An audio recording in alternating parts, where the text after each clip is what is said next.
Welcome to Nourish the Soul, discourses from Hablaba Quetzalcóatl, thus spoke Quetzalcoatl, part 2 of 2 on words of wisdom.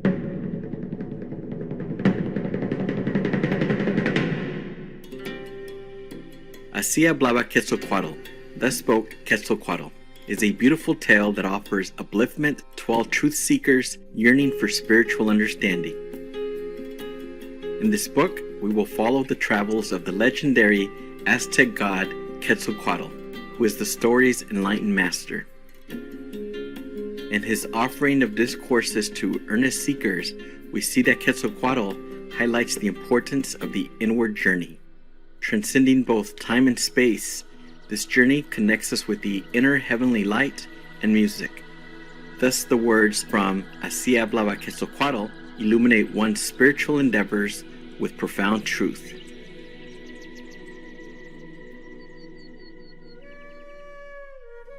Let us continue with selections from Hablaba Quetzalcóatl, thus spoke Quetzalcoatl, with insightful wisdom on how our deep longing for God can guide us and about the ephemerality of life. Days will come. You who hear me and stir your wings with my words are not but those to whom I spoke to many times ago, but were asleep. And though I invited you to come to me many times ago, you refused to enter. How many times a day do you go by the gardens and do not look at the flowers? And just because of that, do they not exist? Indeed, I tell you that everything is in front of you, and always and continuously is being spoken to you. However, you prefer to follow the contrivances of your minds and follow them in your search for truth. Many of you say these words, "It is the environment that pulls me, and the circumstances that make my spirit cloudy." And I would tell you, if they opened the door of the cage that you have created for yourself with your conformism, could you fly? Would you be able to soar with wings that are lethargic due to sleep? But if you raise your eyes night by night up to the sky filled with stars searching, He will give you the answer and the solution. And if you cultivate yourselves in nature's music, in it truth will speak. Do not fall in the arms of comfort, because to the same degree harms himself the ignorant who does not search, as the one who, being able to do it, does nothing. Every once in a while, the major spirit incarnates in this world, the spiritual master who has the mission of opening up heaven's doors and of walking along with the beings who wish to return to God, to our real home, to the state of truthfulness. The appearance. And one day they saw Quetzalcoatl coming out of a hut where a woman of bad reputation lived. And a woman of the village told him, "Why do you step into houses where commerce with sin and vices is abundant?" And he answered her, "Lady, there is more vice and sin in your tongue and in your thoughts than in that house, because before knowing anything you thought of the worst, and before the day is over you will already have transmitted your thoughts to the entire city of Tula. Take care of yourself and learn to forgive.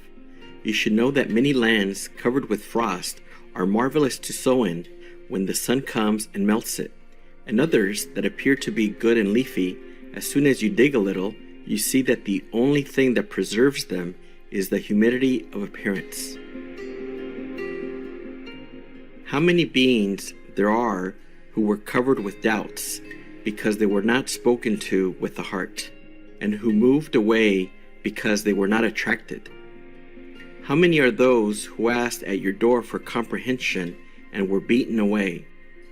Do not try to eliminate your sins of conscience, driving the sinners away. Rectify your consciences, and you will see they never existed.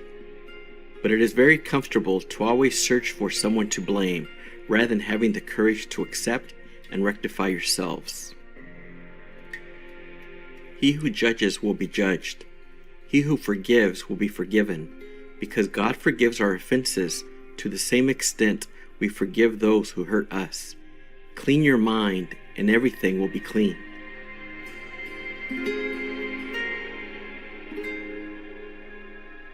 The flapping of the little birds. Somebody came up to him and sitting beside him cried, and Quetzalcoatl looked at him and said, "Brother, why are your eyes crying, and why is your heart being touched? Is there a nightmare that lives so intensely in you that it is taking you along with it?" And he, whose name was Xintiotle, answered him, "Even though I try to, I cannot bear the pain, and tears roll down the walls that my thoughts build. My daughter, just when the light of youth had touched her, broke just like a cane is broken by the wind. Her wings have spread out, and the presence of the light in her eyes has left us. Spring had not yet touched her body, and the pain has taken her away." And Quetzalcoatl spoke to him, "Do not tie yourself up to what life has only made you a bearer of. That being who came to you and took you for a father, and afterwards left in silence, without even letting you put your hands full of love on her, continues to follow her path and fulfills her task in the school of evolution.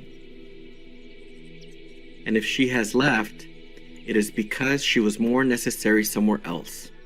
Do not cut off with your ignorance and selfishness the flapping of the little birds, because there are many who think they make birds happy by keeping them in a cage, and many more think that when they sing it is due to happiness. Look at yourself in them, and you will see how much pain there is in their trilling. Do not cry because your little bird opened the cage and came out of it for a while. If you knew what death is for a being who has fulfilled everything in life, you would be happy." And he said, "But how could the small being of my daughter have been fulfilled without even walking through this life?" And smiling, Quetzalcoatl answered him, "We do not always come to do great things, nor to live for a long time. What she came to do, I assure you she did, because the path is not in how many steps we take, but in how we take them. Meditate about all of this, and the peace of knowledge will come to you. When the mind is unified with the spirit, man's vision will be unique, and being this his sole eye, he will see the light and understand that he didn't know before, but now he does. That he was blind before, and now is able to see. That his environment has been perfect always, but he was unable to recognize it."